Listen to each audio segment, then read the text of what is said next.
The truth is that what is not right for you will never remain with you. Though you might want to pretend that you don't know if this is the case, you do. You can feel it. It's why you have to grip so hard and with so little give. The things that are right for you can be free from you. You don't have to convince them that they are right. You don't have to line up their evidence as though you're pleading the case. Sometimes we get lost in old dreams. We get lost in the lives others wanted us to have. We get stuck on what we thought we should be, what we assumed we would have. We get derailed by all the ideas floating around our heads about what it could be and should be if only things were different, if only everything would click. That's why life gives us this kind of insurance. Sometimes it pulls away from us what is wrong for us and when we're not willing to see it for ourselves. Because the truth is that we do not want what is not right for us. We're simply attached to it. We're simply afraid.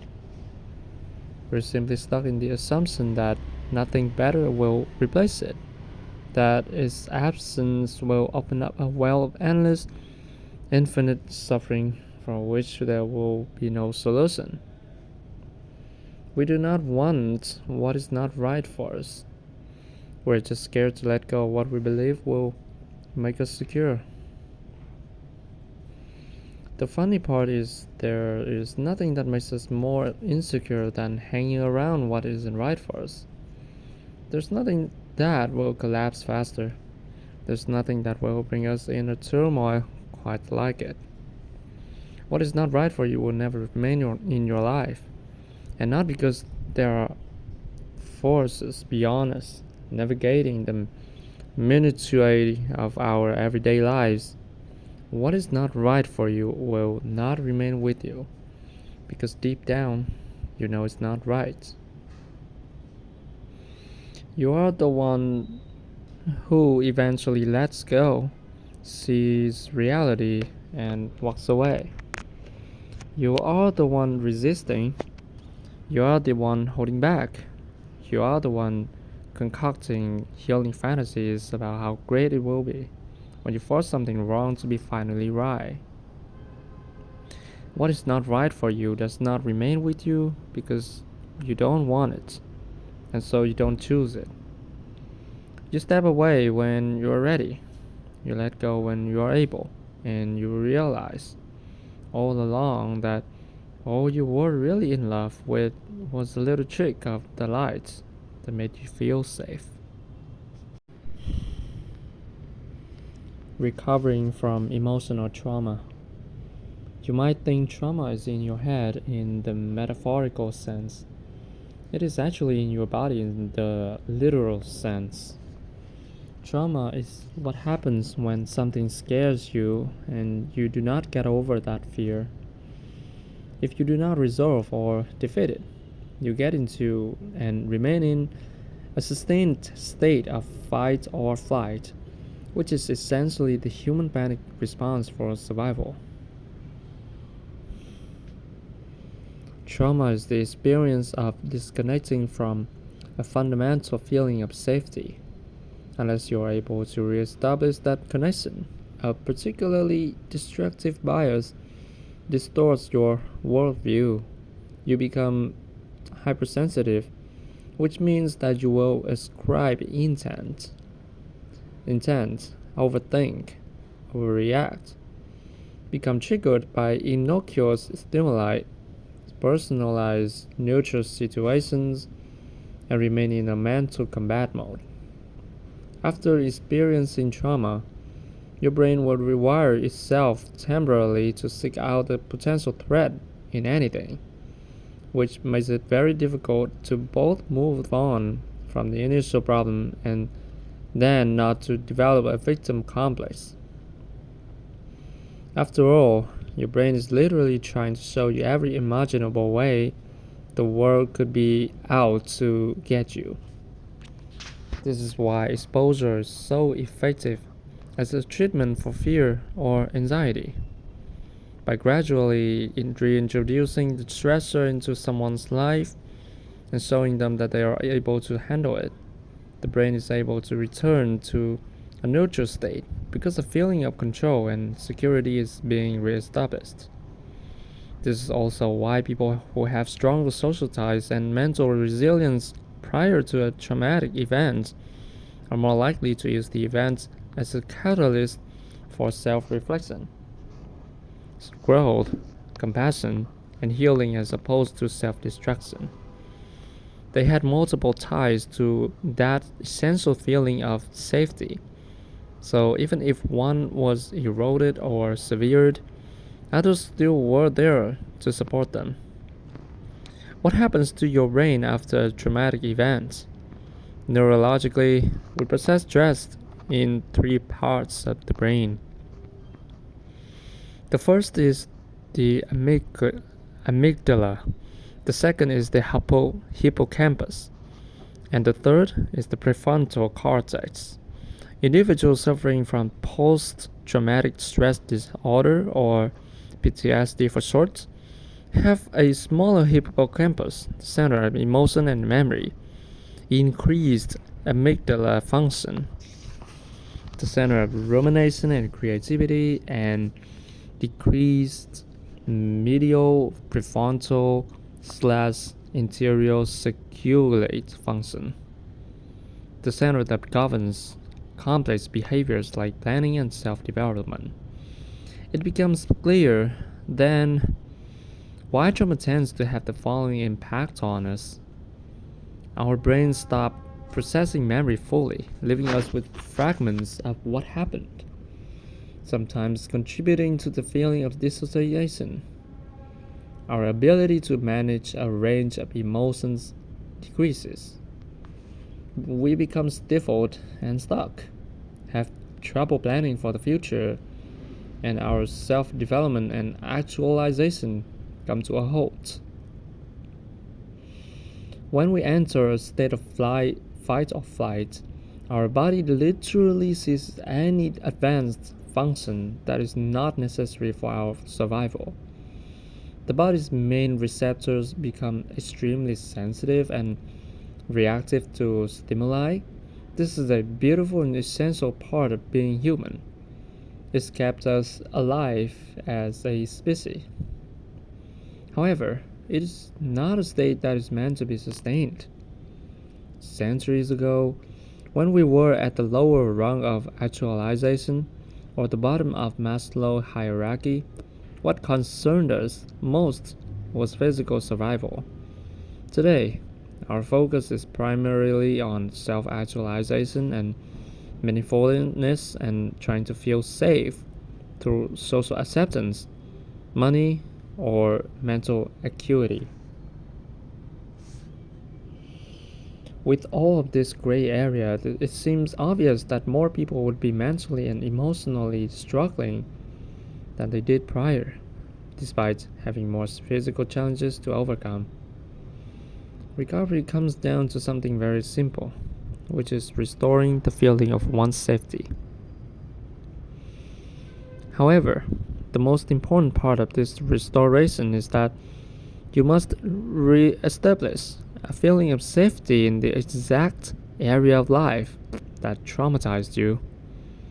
Often, if someone is traumatized by a relationship they had when they were young, they will reinvest that energy into valuing being attractive or successful. To them, they believe that if they are good enough, they can never be denied or rejected again. However, we all know this is not how this works. It actually makes us have unhealthy and destructive attachments to these things. If we are traumatized by a relationship, we restore the feeling of safety by working on other healthy, safe relationships. If we are traumatized by money, we restore the feeling of safety by doing what we must to ensure we have enough and by saving for an emergency expense. If we are traumatized by job loss, we restore the feeling of safety by having a backup plan or side gig in line in case it were to happen again. If we are traumatized by being bullied, we restore the feeling of safety by finding new friends. What most people try to do is overcompensate in an area of life that is not a real problem. For example, if they struggled in relationships, they hoard money to keep themselves feeling safe. Of course, this is always fertile because the problem never gets solved. Your trauma is not in your head. It is literally a changed state in your brain. And the only way you will help your body to return to its actual state is by recreating the feeling of safety that allows you to turn off survival mode and return to normal life. Releasing emotional backlog. Your emotional backlog is like your email inbox. It might be a simple analogy, but it's an effective one. When you experience emotions, it's as though you're getting little messages from your body stacking up one at a time. If you don't ever open them, you end up 1000 plus notifications deep, totally overlooking crucial information and important insights that you need to move your life forward.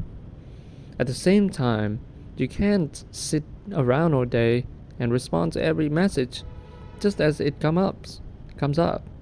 You never get anything done. It is a mistake to assume that emotions are optional experiences.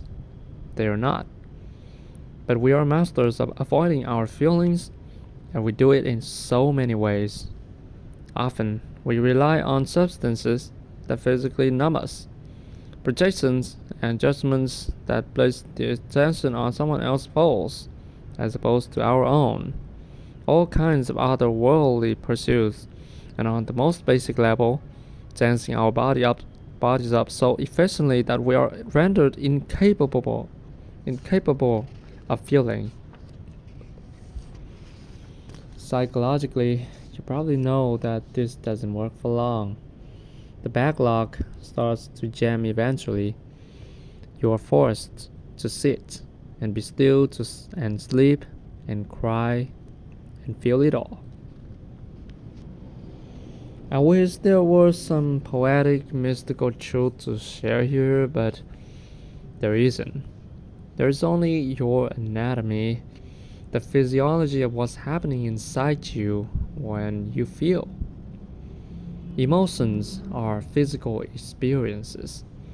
We flush our bodies of everything, and regularly so.